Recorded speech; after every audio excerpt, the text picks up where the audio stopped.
All right, my first guest this week on the podcast is a very happy individual, I'm sure. That is Kole Musgrove. He is the Seahawks Wire managing editor. That's right. I went over to our NFL side of things with all US Today and everything involved, and I want to talk about Seahawks winning the Super Bowl. And Cole, appreciate you coming on and to recap and to talk about Seahawks getting their second Super Bowl win. Philip, I appreciate the honor. I appreciate the opportunity. I am honored. As you can see, I'm still a little discombobulated from yesterday. It was the second greatest day of my sporting life, and I never realized how much I needed a blowout win over the New England Patriots in the Super Bowl. I thought I had moved on as best you could from Super Bowl 49. At this point, that game just doesn't even matter anymore. If any Patriots fan comes up to me and starts, mentioning, "Oh, should have run it with Marshawn Lynch," whatever. You should have had a quarterback that can complete a pass. You know, I had an offensive lineman that could block. So it was such a tremendous uh, Super Bowl. I loved it, and I don't really care if the rest of the country thought it was boring. It was wonderful to us.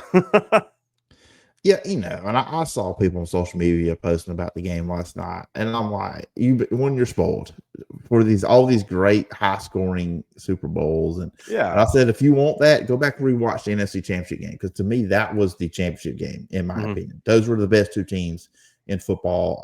I think Seattle probably would have done the same thing to Denver. Maybe Denver would have put a little bit more. I don't know, but I think it would have been the same result. Seattle would have won the championship. But you bring up of the loss to New England, but the year prior that year is when the Seahawks completely dismantled the high-powered Denver Bronco offense. Oh, how did the two compare in your opinion? So nothing will ever beat the feeling of watching your team win its first ever Super Bowl. I mean, that was something unbelievable. And that Legion of Boom team was so incredible. And just looking back, now we start thinking, okay, how many of these guys are going to be Hall of Famers? Like Richard Sherman, probably. Bobby Wagner, definitely first ballot. Russell Wilson, the last few years, maybe it's a little more bubble, but still, Pete Carroll, Hall of Famer. Like there's so many levels to that. And then the fact that the Denver Broncos offense, that's an offense that's put up numbers that no team has ever even come close Mm-hmm. to matching since. And the fact that you held them to 8 points in a Super Bowl, I mean, that's the grandest beatdown of this century, maybe ever in the Super Bowl, really all things considered. So that one is probably a little more just like the shock factor because everyone was expecting, oh my gosh, this is the showdown of the century, the greatest offense ever, maybe the greatest defense ever. Who's going to come out on top? And it just was the most laughably lopsided affair ever. Whereas going into this one, I think the vibe was definitely okay. There's a clear talent gap between New England and Seattle. Like this Patriots team is not the Patriots team of old. It's not Bill Belichick's Patriots. It's not Tom Brady's Patriots. That's kind of the vibe. I was not in the camp that this was going to be a blowout. A lot of folks were in Seattle. I was thinking it was going to be a little more competitive. Um, but no, I will say this is the most dominant defensive performance I've seen in the Super Bowl since Super Bowl 48. And that counts for the Buccaneers win over the Chiefs and the Eagles win over the Chiefs. The fact that this team, like the Patriots, didn't have a first down in the second half until like a defensive holding penalty. Mm-hmm. I mean, they had 50 yards at halftime. This was not even remotely competitive. It was a situation where the 9-0 lead felt like 900-0 at that point. It just they could not hang. No, they couldn't. And I kind of look back at early in the game because it did feel like after Seattle went down to kick the field goal, which for starters, that first drive, Sam Darnold was flirting with disaster a few Oh, times. Those were some. I think Collinsworth mentioned it during the broadcast, compared him to Aaron Rodgers. I mean, not Aaron Rodgers, but Brett Favre. And as a Packer fan, I was seeing it because those were some throws. Those were some very tight windows he was I've fitting been it through on that I've first been drive. saying it all year. Every pass attempt with Sam Darnold is an adventure. For better or worse, every pass attempt is an adventure. Yeah, I look, and I'll dial back on the. So I understand that as a Packers fan because I lived through Favre, and then Mm-hmm. Roger. So it was kind of like it was complete opposite. And now Jordan Love's like right there in the middle. So I was kind of like, okay. Mm-hmm. You But had a yeah, guy there who, was you had a guy who took too many chances, and then you had a guy who arguably didn't take enough chances. yeah, now you go down the middle, which is okay. Which is okay. Oh, but then New England gets the ball, and I thought they had some stuff going against Seattle defense that first drive that they had, but then the Derek Hall sack that put them behind it was on the first down, but 10-yard loss, and that put them behind the sticks. And then from there on, I mean, 6 pressures on Drake May. He threw 2 interceptions. One was that one he threw when it kind of like they had some momentum second half. It was a really bad throw, but then the fumble that kind of sealed it. But the Seattle, the constant pressure, but it really felt like that first sack kind of changed some things with New England and really the Seattle defense. Yeah, that set the tone. That was kind of the I think that was the feeling out point where Seattle's like, oh, these guards, this tackle guard combo on the left side, they cannot block us. And I've never seen a game where an offensive lineman looked like scared like that. And I think that was the point where the Seahawks they smell at that point they smelled blood in the water. And you mentioned that interception, and that's the only time of the right before that interception, that's the only time of the game that I actually got nervous Mm-hmm. because they quickly had their 2 big plays, scored that touchdown, Seahawks punt, pinned them deep, and I'm like, okay, well, we're just gonna sack them, get safety. Then they start moving the ball. Then they start picking up some first downs. Then they have the deep throw into like triple coverage, and the Seahawks drop the interception. And it's like at that point, I'm like, oh crap! Like there's still like 10 minutes left in this game. If they score, this is a game like this isn't that big of a lead. It feels way bigger than it actually is, but mathematically it's not. And the minute I hit send on the I'm getting nervous text to the group chat, that's when he airmailed it to Julian Love. And then at that point I'm like, oh, okay, well, I'm ridiculous. This is over. Yeah, because it was 19-7, as you mentioned, and there was still enough time left. If they go down there and score a touchdown, it's a ball game. Mm-hmm. And like you said, the whole deal where he throws that interception. And then Kenneth Walker, what a game at the running back position. It felt like this is the game, really. You kind of wish you could just give the MVP to the entire defense. Oh, just yeah. because of the way they play, but you got to give it to a guy. Were you in agreement with Kenneth Walker walking away with the MVP? I was, because they're never going to give the MVP to a kicker. I wish, because Jason Myers was incredible. He himself outscored the Patriots. Mm-hmm. Punter Michael Dixon just flipped the field. I mean, that was a game changer. I'm totally fine with Kenneth Walker. I think he deserved it because the only way the Seahawks, for large portions of the game, the only way they were moving the ball was when it was in his hands. And they kind of stalled out in the red zone a little bit, some third downs, but when he was rolling, that's when the Seahawks offense like, oh, they just do not have an answer. He had almost had 100 yards by himself in the first half. Yeah, and you kind of look at the offense too with Sam Darnold, who was 19-38, 202, 1 touchdown. He had some pretty important runs too, just the mobile side. I don't think that is something talked about him. He had an early first down. He ran on that opening touchdown field goal drive for Seattle. But Jackson Smith and Jigbo was got hurt in the game, but wasn't a big factor. But you had Cooper Kupp playing big, so they had other guys kind of stepping in there too. I think it was big for them as well. Which I will say, just for your listeners who don't know, I actually went to school in Eastern Washington University with Cooper Kupp. We didn't have any classes together, but my freshman year was seeing him and Kendrick Bourne and Samson Ed became the linebacker. That was my Saturday experience for the first 2 years of my college career. So seeing Cooper Kupp win a Super Bowl for the Seahawks in a Seahawks uniform just felt like a sense of justice had been restored because he should have been ours this whole time. With him, and we'll get into the Sam Darnold part of it in a few moments here, but his story is pretty interesting too because with the Rams, how that ended. I mean, he was written off, and he's been a really serviceable receiver for Seattle this year. Obviously, not the player he used to be, still very effective.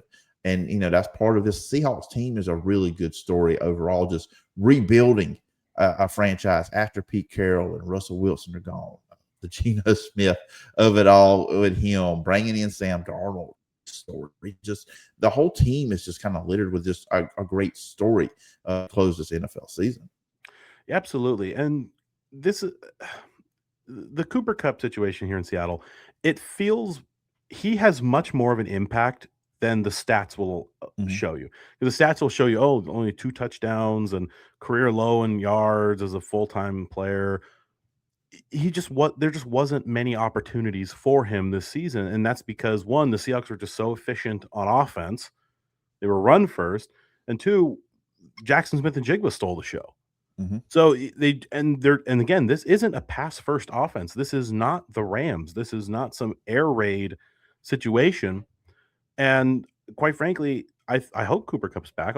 He may decide to retire. The Seahawks may cut bait. I don't think they will. I hope he's back because I think he brings a lot to this team as a veteran and as just a solid option for Sam. Because in the playoffs, Cooper Cup really came alive, and I think that's where you have your guy who's been in multiple playoff games, a guy who's won a Super Bowl MVP, someone who knows what it takes in these moments. And he was a leading receiver in one of the playoff games, and yeah, I think he brings so much to this team. And with Sam, like you said, with Sam Darnold, this is the greatest redemption story Mhm. in NFL history. It's so hard in football and in life to overcome your first impression, right? And the narrative gets written and the narrative becomes cemented. And it's hard to just get past that because it's the bust. And then it's you're just the one hit wonder in Minnesota. Oh, well, you can play good, but you can't beat the Rams. Oh, well, you can beat the Rams, but wait till the playoffs. Oh, well, you beat the 49ers, but wait till you face the Rams again. Oh, you're in the Super Bowl. You're going to see ghosts again. Okay, check, check, check, check, check, check. Super Bowl champion. Yeah, because the whole Rams part of it this year was interesting because he had the first game where he had all the turnovers, obviously. Then I remember watching the Thursday night game, and I'm looking, I said, okay, the Rams look like they're going to win this. And then Seattle comes back, the craziest 2-point conversion I think we've ever seen in Oh, the yeah. NFL. And they win that one. And then you go to the NFC Championship game and look, I'll admit, going into the season or the playoffs, I picked the Rams to come out of the NFC. I'm sorry, Seahawks fans. Anybody that follows Kole is listening to this. I'm sorry. I admit I've been wrong on a lot of things, so I'll admit that. But he pretty much outduels Matthew Stafford, the MVP. I mean, Yeah. Stafford threw more yards, but hey, who won the game? And that was Sam Darnold. Every time the Rams would make a push in that game, make a touchdown, Matthew Stafford taking off field, Sam Darnold would answer him right back. And as you mentioned, that's not really what this team was this year, but when they needed him to be that, he was. Absolutely. But for most of the season, they just needed Sam to not be an active hindrance. But you're right. Mhm. In that NFC Championship game, when they needed Sam to put on the cape and be Superman, he was. Everyone else will bring up, Matthew Stafford's first quarterback with 350 yards and 3 touchdowns and no turnovers to lose a playoff game. Well, had the Seahawks lost, then that stat would have been the other way for Sam Darnold, just about. Mhm. He had over 300 yards. He had 3 touchdown passes. He was playing lights out. And I think we have it in our mind, like what constitutes as like clutch quarterback play or how, great you are late in the game. And usually it's, in the game's tied, you got to go march down for a field goal, or you're trailing late, you need a touchdown pass, right? That's the traditional sense. But the Seahawks, you're up 31-27. You have like 5 minutes of clock to kill. Go win this game. Like, Mhm. don't put your defense back on this field, this defense that the Rams clearly have. They're the only team in the league that had an answer for that defense this year. Mhm. The only team. So don't put them back out there and force them in a bad situation. You go out there and win. And that's what they did. They just milked the clock masterfully. And then the Rams had 20 seconds left and no timeouts, and you're done at that point. Yeah, and I mentioned this too. I believe it was all fair. Maybe I can't remember. All this stuff jumbles up together when you do this. But I felt the Rams Seahawks game. I think a lot of people did. That was the best two teams playing. Mhm. I heard it compared to this. It's like a few years ago in the college football playoff. Ohio State and Georgia played each other in the semifinal. I said that really was the national championship game. And then when they played Yeah. TCU, it was just over. But yeah, that Rams team was the only one that had to answer for this because New England could do it. I mean, in the 49ers, I feel like people the dominant win against the 49ers really the last 2 times they played them at the end of the regular season for the top seed, and then in that playoff game, just the dominance over that team. That 49ers offense was humming most of the year, and they couldn't. Then they just were shut down by this Seattle team. Kyle Shanahan as a head coach has been held to less than a touchdown 4 times in his coaching career. 2 of them happened January 2026. I'll let you guess which 2 games those were. Uh, which, by the way, this season for the Seahawks, the most magical season. Like you play the 49ers week 18 in their stadium to win the NFC West and the first seed. Mhm. You face the 49ers again in the divisional round and you just mop the floor with them. You know, the first game 13-3, and Niners fans are all chirping, oh, well, he had the interception. If they didn't have the interception at the goal line, they would have been different. No, it wouldn't have been. It's like an Empire Strikes Back when Luke is fighting Vader. I'll go Star Wars nerd for a second. First lightsaber duel, he's barely hanging on, and then Vader just swiftly kicks his ass at the end. That's what the divisional round game was. That's the game Sam Darnold doesn't miss the wide open Zach Charbonnet in the flat, or Jason Myers doesn't miss 2 weird chip shot field goals. So you destroy, you obliterate, you humiliate your hated rival. NFC Championship game, you face your next biggest rival, you beat them, you finally get the monkey off your back with those guys who have been a thorn in your side forever. And then you're in the Super Bowl in the 49ers stadium against the New England Patriots, the team that beat you in your last Super Bowl, and you mop the floor with them. Again, this is something you script on franchise mode on Madden. Mm-hmm. You know, and the fact that they were able to have this storybook season was unbelievable. For cap off your 50th season as a franchise, this is one that the Pacific Northwest is not going to forget ever. Yeah, absolutely, and they shouldn't. And I want to say one more thing, Sam Darnold. I feel like something that maybe doesn't get talked about maybe enough. I think some people may bring it up is the year he did spend with Kyle Shanahan. I think that was a valuable year for him. No, you got an and Kyle Shanahan talked about it in the pregame show, which, by the way, I think it was kind of mean that they forced Kyle Shanahan and Fred Warner to be a part of the pregame. Like they're not going to have a fun time. But Kyle Shanahan directly mentioned that, and he took the humble route and mentioned, I think we get a little too much credit because what we really did was we gave him an opportunity to just take the pressure off. And I think that's the biggest thing, because now you don't have to be the star. You can just sit back and you can learn, and you can just have a year, almost like a sabbatical in a way. You have an opportunity to just take a load off your shoulders and just study and learn and how to handle this sort of pressure. And I think that really kind of set him on the path that he is on now. And I'm glad that the 49ers don't get to benefit and the Seahawks do. And then we look at it, of all the 2018 quarterbacks that were drafted, with Josh Allen, Lamar Jackson, Baker Mayfield, Josh Rosen. He was the first one to win a championship. And I mentioned something off there to you. So when that draft went through, I was like, oh, yeah, Josh Rosen's the best guy out of all these 5 quarterbacks. I was with him. I was a big fan of his in college. I liked watching his games in college. I said, okay, this is a guy that looks like he's got it, between the years. He's got it physically. He is just going to be a great quarterback. So I always tell people that is my worst NFL draft take of all time, is my Josh Rosen love. But anyways, with Darnold winning before all these guys, that's another thing on there.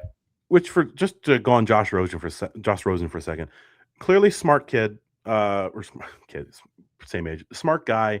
He has clearly other interests than football.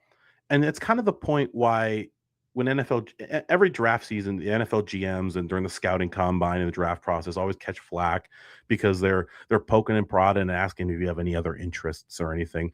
NFL GMs want the Sam Darnold, the football robot whose only hobby is like bird watching.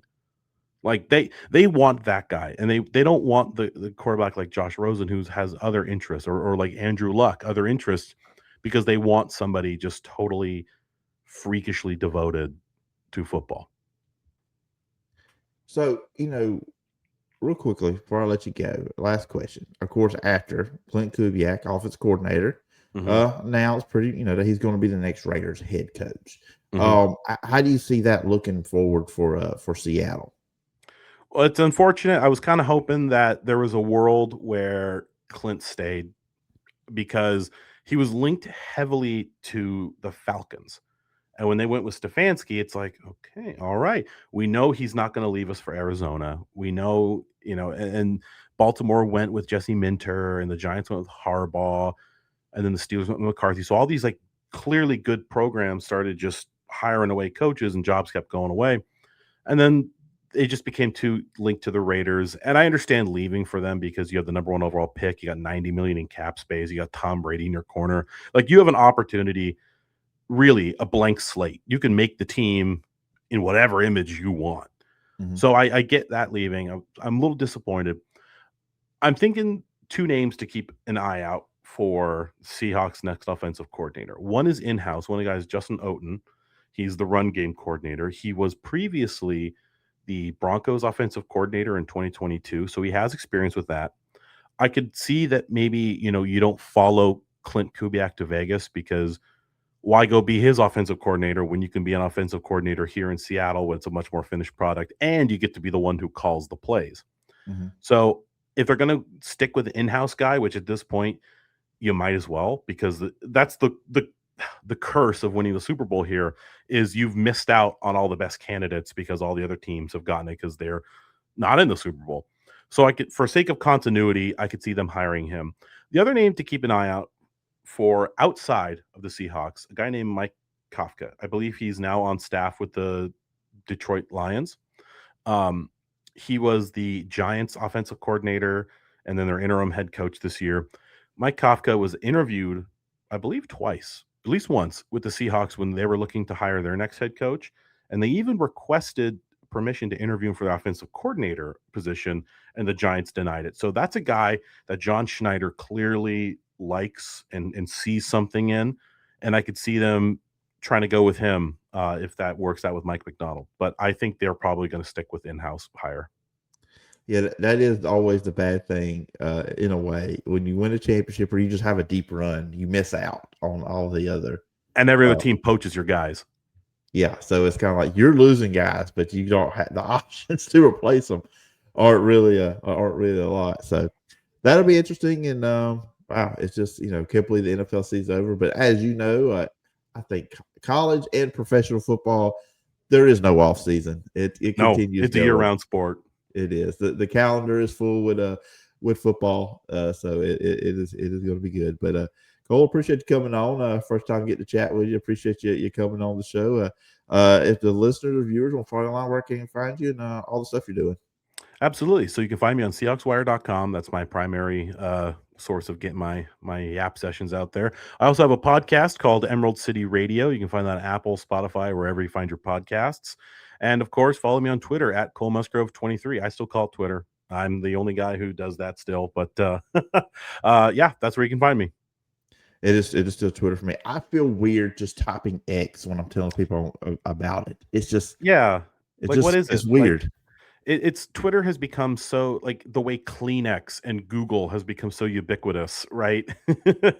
I don't know. They had a perfect brand and just like, find me on X. Find you where? No, if you were can I do that at work? Like, if you were going to change the name, at least give it a name, not a letter. That's just all I got to say. But find me on my social media app, Q. Yeah, there you go. Well, anyways, Kole, again, appreciate the time, and I hope we can do this again sometime down the road. Absolutely. Anytime. Just let me know.